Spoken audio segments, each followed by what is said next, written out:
Il y a des décisions dans la vie qui laissent une marque. Et acheter la mauvaise maison peut être l'une des plus coûteuses. Peu importe si tu débutes ou si tu as déjà investi auparavant, il existe certains types de maisons qui semblent être des bonnes affaires, mais qui sont en réalité des pièges financiers déguisés.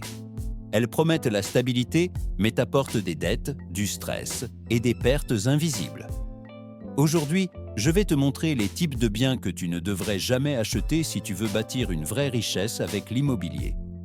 Je ne vais pas te parler depuis la théorie, mais depuis le bon sens, l'expérience et ce qui fonctionne vraiment dans le jeu de l'investissement immobilier. Et si tu restes jusqu'à la fin, je te partagerai le profil exact de la maison que tu devrais acheter si tu veux vivre de tes loyers, protéger ton argent et faire grandir ton patrimoine dans le temps. Parce que dans ce business, ce n'est pas celui qui achète le plus qui gagne, c'est celui qui achète le mieux. Type de maison numéro 1. Les maisons trop anciennes. Elles peuvent sembler pleines de charme, avec leur moulure classique, leur haut plafond et cet air d'histoire qui séduit les plus romantiques. Mais derrière chaque brique ancienne, il y a souvent un cauchemar silencieux. Je parle des maisons de plus de 100 ans ou situées dans des zones classées historiques. Le problème, ce n'est pas juste l'âge, c'est ce que cet âge implique. Systèmes électriques obsolètes, tuyauteries rouillées, murs humides, fondations instables et une longue liste de rénovations coûteuses que tu ne vois presque jamais, avant qu'il ne soit trop tard. Et si la maison est classée monument historique, prépare-toi à un enfer administratif. Démarches, autorisations, matériaux obligatoires ultra chers. Le pire, beaucoup achètent ce genre de maison en pensant pouvoir la rénover et la revendre rapidement. Mais ce qu'ils obtiennent, c'est une perte de temps, d'argent et parfois de tranquillité mentale. Investir dans l'immobilier n'est pas un acte émotionnel, c'est un choix stratégique. Et ces maisons, aussi charmantes soient-elles, sont une mauvaise décision. Type de maison numéro 2. Les maisons rénovées juste pour vendre vite. À première vue, elles paraissent parfaites. Le sol brille, les murs sont fraîchement peints, la cuisine sort d'un magazine. Mais attention, ce sont souvent des maisons rénovées à toute vitesse avec le strict minimum, juste pour être vendues rapidement et générer un profit immédiat. Et ça, c'est un vrai problème. Parce que la rénovation est souvent purement cosmétique. Il ne touche pas qu'au pas à l'essentiel. Les canalisations anciennes restent, les structures fragiles ne sont pas renforcées, l'électricité n'est pas mise à jour. On maquille la maison pour qu'elle paraisse moderne, mais à l'intérieur, elle reste un risque. Et la majorité des acheteurs se laissent enhéberner par la première impression. Ils ne voient pas les signes de travail bâclés. Portes qui ferment mal, peinture mal appliquée, matériaux bon marché, finition douteuse. Investir dans une maison comme ça peut te coûter bien plus que tu ne l'imagines. Parce que lorsque les choses importantes commenceront à lâcher, et elles le feront, les frais seront pour toi. Souviens-toi, un bon investissement ne se juge pas à l'apparence, mais à la solidité et à la sécurité qu'il offre. Type de maison numéro 3. Les biens situés dans des zones à risque naturel. Il y a des endroits qui semblent paradisiaques, en bord de mer, près d'une rivière, entourés de nature. Mais si tu ne sais pas ce que tu fais, ça peut devenir un cauchemar financier. Je parle des maisons situées dans des zones à risque, inondations, glissements de terrain, tempêtes violentes. Et le vrai danger ici, ce n'est pas seulement le risque physique, ce sont les coûts cachés qui l'accompagnent. Assurance obligatoire, très chère. Dommages récurrents qui font chuter la valeur du bien.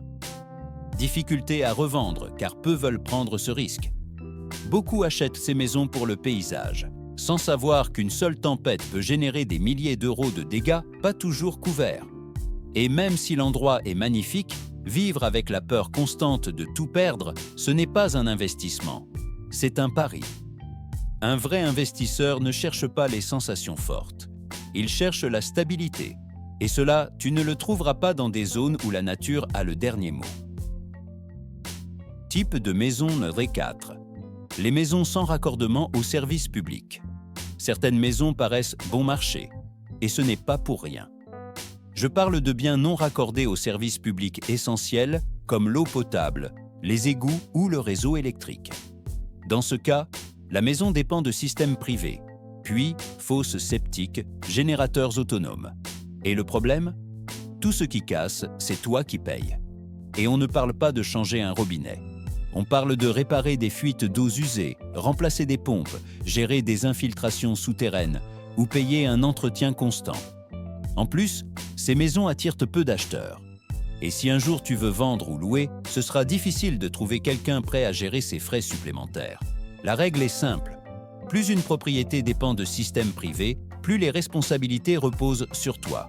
Et cela peut te transformer en esclave technique au lieu de t'apporter une liberté financière. Type de maison numéro 5.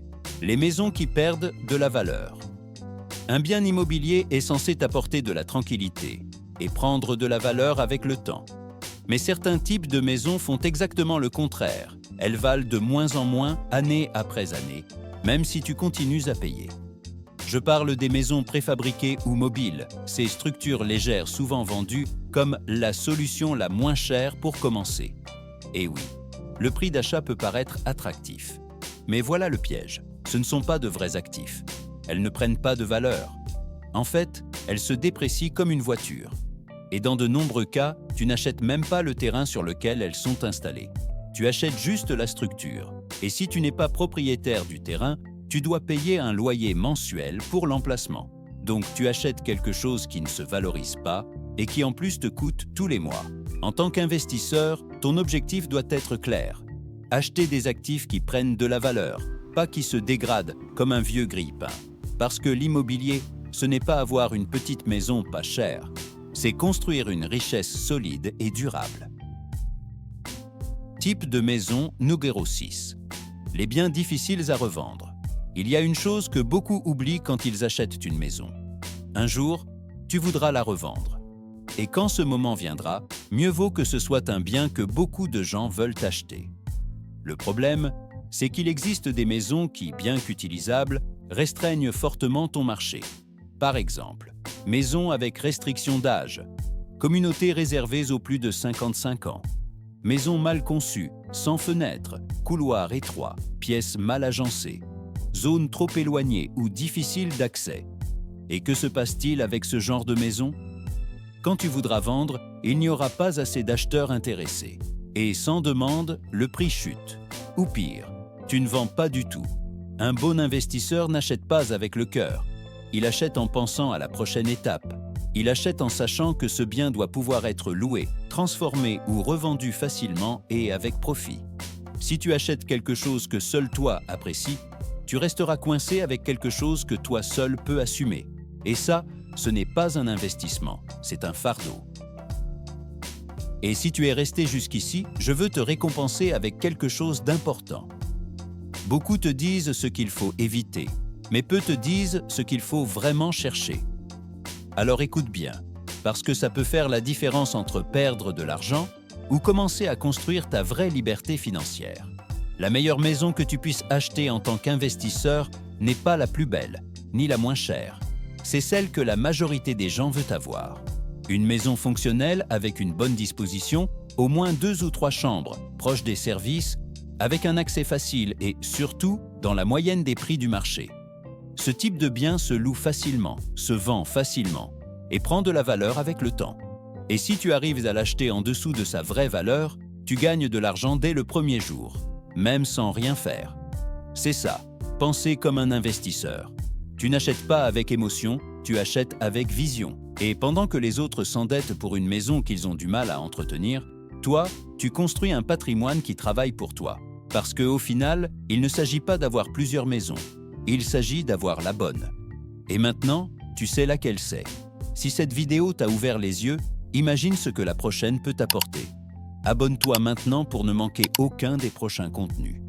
Ici, on parle vrai, sans filtre, avec un seul objectif: t'aider à prendre des décisions qui construisent ta liberté. Et ne pars pas encore. La vidéo que tu vois à l'écran est le complément parfait pour continuer à apprendre à investir avec intelligence. Clique maintenant, car cette information pourrait être exactement ce qu'il te faut pour passer à l'étape suivante.